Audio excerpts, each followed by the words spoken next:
screenshots are from our forum.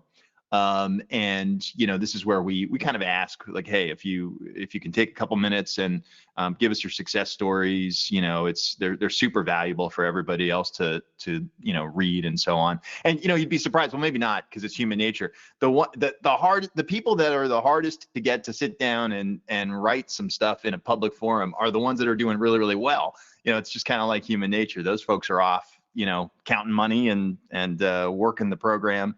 And you're much more likely to get somebody who's looking for some help with something.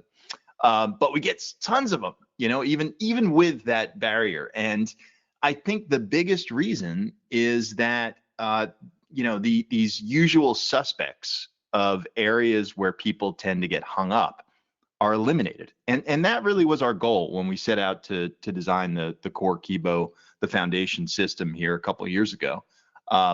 We knew from experience, I mean, we've been doing this a really long time, and we knew that there were absolutely areas where people got hung up for whatever reason.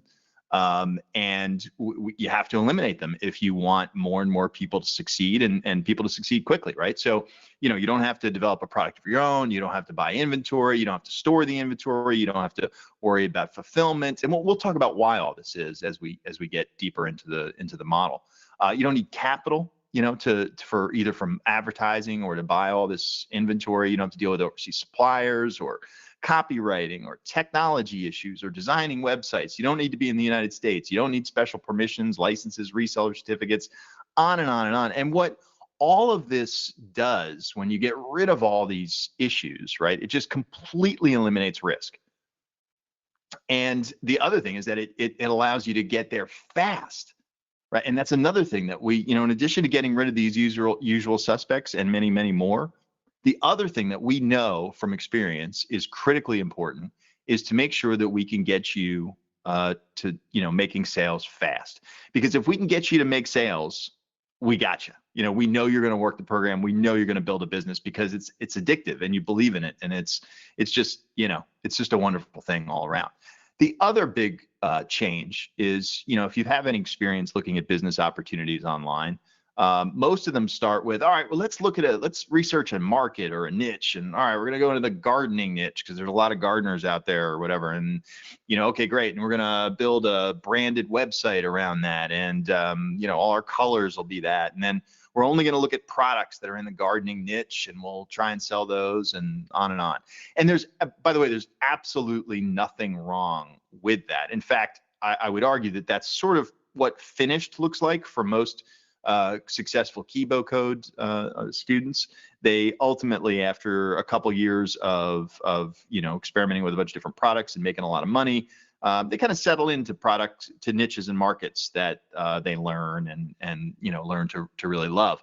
So there's nothing wrong with it, right? But it's not necessarily the fastest path, and it's not it's not this path of least resistance that I always like to talk about to get to start making sales and start making money fast, right? Because once you start investing time and money into building that brand, you're locked in. It's like, oh, well, I can't go out and sell some fitness thing because I'm in the gardening niche.